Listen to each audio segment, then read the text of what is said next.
السلام علیکم دوستو، آپ کو میرے چینل اسلام از لائف میں خوش آمدید۔ ویڈیو شروع کرنے سے پہلے ہم چھوٹی سی دعا کا آغاز کرتے ہیں کہ اللہ پاک آپ کو ہمیشہ سلامت رکھے اور آپ کو ہمیشہ ہنستا مسکراتا ہوا رکھے۔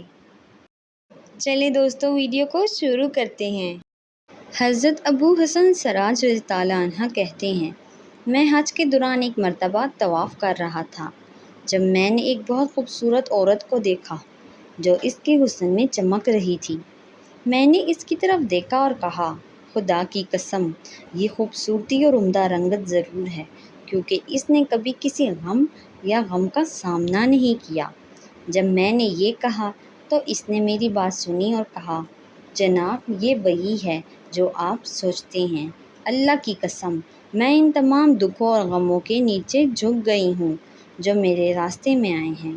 میرا دل اور دماغ بہت غم سے بھر گیا ہے اور اس وقت تک کوئی ایسا نہیں رہا جو میرے ساتھ ان چیزوں کا اشتراک کر سکے۔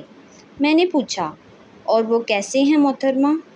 اس نے جواب دیا، میرے شوہر نے ایک مرتبہ قربانی کے لیے بکری ذبح کی۔ جب میں اپنے شیرخوار بچے کو دودھ پلا رہی تھی، میرے 2 چھوٹے بیٹے میرے ارد گرد کھیل رہے تھے۔ جب میں گوشت پکانے گئی تو ایک بیٹے نے دوسرے سے کہا، آؤ میں آپ کو دکھاتا ہوں کہ باپ نے بکری کو کیسے ذبح کیا۔ دوسرے نے کہا، اچھا دکھاؤ۔ پہلے والے نے پھر دوسرے کو لیٹ کر اس کا گلا کاٹ دیا جیسا کہ اس کے باپ نے بکری ذبح کی تھی۔ جب اسے معلوم ہوا کہ کیا ہوا ہے تو وہ پہاڑوں کی طرف بھاگا جہاں اس پر بھیڑیے نے حملہ کیا اور کھا گیا۔ باپ اندر چلا گیا، اس کی جگہ جگہ تلاش کرتا رہا یہاں تک کہ وہ شدید پیاس سے مر گیا۔ اسی دوران میں گھر میں گھبراہٹ کے مارے اس کی خبر کا انتظار کر رہی تھی۔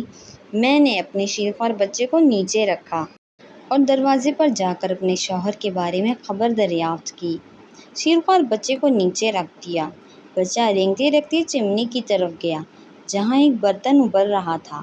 بچے نے اسے چھوا تو ابلتا ہوا برتن بچے کے اوپر گرا۔ بچے کا گوشت اس کی ہڈیوں سے الگ ہو گیا اور وہ اس طرح جل کر ہلاک ہو گیا۔ جب میری شادی شدہ بیٹی نے اپنے شوہر کے گھر میں یہ سب سنا تو وہ صدمے سے گر پڑی۔ اس طرح میں یہ سب برداشت کرنے کے لیے اکیلی رہ گئی۔ میں نے اس سے پوچھا، اور کیسے محترمہ، کیا آپ نے تمام مصیبتوں کو صبر سے سنبھالا؟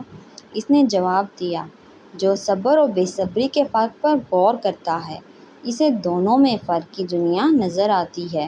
صبر کا صلہ قابل تعریف ہے جبکہ بے صبری کے لیے کچھ نہیں ہے۔ پھر اس نے چلنے سے پہلے چند اشعار پڑھے، میں نے صبر کیا کیونکہ یہ میرا سب سے مضبوط ستون تھا، اور کیا بے صبری نے میری مدد کی تھی؟